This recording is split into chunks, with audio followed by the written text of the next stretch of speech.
मित्रों, माँ कामाख्या ज्योतिष ज्ञान में आप सभी मित्रों का हार्दिक अभिनंदन और स्वागत है।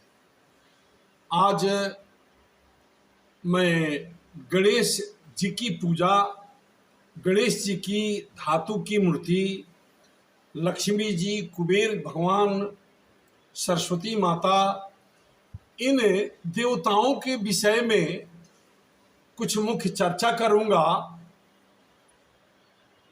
अक्सर मैं वास्तु जहां जहां देखने जाता हूं, वहां पर इन सारी चीजों के मिलने के बावजूद मैं सोचा कि मुझे इस अच्छे वीडियो को बनाकर और वीडियो के माध्यम से मुझे तमाम उन भक्तजनों को, मित्रों को बताना है कि धातु की मूर्ति गणेश लक्ष्मी की, गौरी गणेश की, सरस्वती की, कुबेर का घर में रखना चाहिए या नहीं रखना चाहिए। मिट्टी की मूर्ति अगर हम पूजन करते हैं तो उनका विसर्जन करना चाहिए या नहीं करना चाहिए। मिट्टी की मूर्ति की पूजन करते हैं तो घर में पुनः 1 साल पर्यंत बाद पुनः उस मूर्ति को अलग हटाकर पुनः दूसरी नई मूर्ति को हम घर में पुनः स्थापना करते हैं, प्राण प्रतिष्ठा करते हैं। इन तमाम चीजों को देखकर मैं सोच समझकर अपने मित्रों को ये बताना चाहता हूं, भक्तों को बताना चाहता हूं कि मृण्मय मिट्टी से बनी हुई प्रतिमा की पूजन करने से अभीष्ट सिद्धि की प्राप्ति होती है। परंतु एक ख्याल यह भी मन में रखना है, कब प्राप्ति होती है? जब हम मिट्टी की मूर्ति की प्राण प्रतिष्ठा करके पूजन के बाद भगवान का विसर्जन करके और उनको गंगा में हम प्रभावित कर देते हैं, तब मुझे अभीष्ट सिद्धि की प्राप्ति होती है। अब चलिए हम बताते हैं। अक्सरहा में 95% घरों में वास्तु देखने के संबंधित अपने भक्तों से पूछा कि गणेश जी की 4 जोड़ा, 5 जोड़ा, 10 जोड़ा, 5 पेयर, 20 पेयर ये गणेश जी की जो मूर्ति को सजा कर रखे हैं, ये क्यों रखे?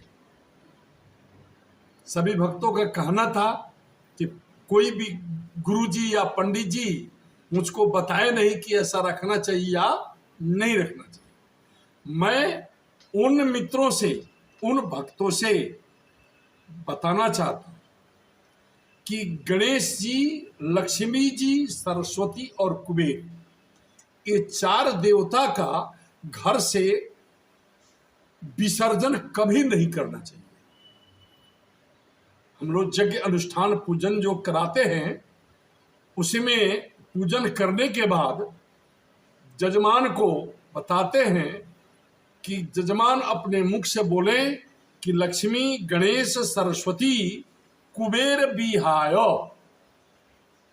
आगंतुक प्रत्याधिदेवता अवाहित देवता स्व स्व स्थान गच्छ, यानी अपने अपने स्थान को आप जाएं। लक्ष्मी जी, गणेश जी, सरस्वती और कुबेर जी सदैव चिरकाल तक मेरे घर में निवास करें। अब यहाँ प्रश्न उठता है कि मैं घर में जो मृण्मय लक्ष्मी गणेश की पूजन करने हेतु जो धनतेरस में, दीपावली में मूर्ति जो हम खरीदते हैं, वो भी महंगी महंगी मूर्ति खरीदते हैं, उसे मैं अपने सभी भक्तों को अपने इस वीडियो के माध्यम से बताना चाहता हूं कि आप रजत पाद में ही लक्ष्मी का निवास होता है। संभव नहीं हो रजत पाद मतलब चांदी के पाद में लक्ष्मी का निवास होता है। अगर हर व्यक्ति को अपने घर में लक्ष्मी और गणेश की चांदी की बनी हुई धातु की प्रतिमा रखने का सामर्थ्य न हो तो वे पीतल का रख सकते हैं,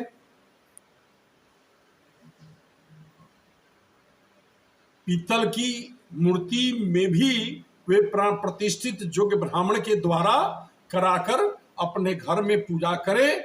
बिना प्राण प्रतिष्ठा किए हुए देवी देवता की पूजन करने से मुझे सिद्धि की प्राप्ति नहीं होती है। मेरा कहना बताना यह है कि एक घर में 2 गणेश, 3 एक ही स्वरूप का भगवती का चित्र, 2 शंख, 2 शालिग्राम और 5 गोमती चक्र कदापि घर में न रखें। क्लेश होता है, धन की हानि होती है और सभी कार्यों में विघ्न बाधाएं उत्पन्न होती है। मैं अपने उन मित्रों से इस वीडियो के माध्यम से पुनः बताना चाहता हूं कि आप अपने घर में अगर मिट्टी की ही गणेश जी लक्ष्मी जी की पूजन करते हैं तो एक ही गणेश जी लक्ष्मी जी की मूर्ति को घर में पदस्थापित कर उन्हीं की पूजन करें और उनका विसर्जन न करें। घर में 1 से 2, 3, 5 गणेश जी लक्ष्मी जी का जोड़ा न रखें। इससे घर में अशांति होती है, अशुभता की प्राप्ति होती है। आप ये मन में कहते हैं कि गुरुजी मैंने पूजा किया, पूजा करता हूँ, मुझे शांति नहीं मिलती, मेरे घर से विघ्न बाधाएं नहीं जाती।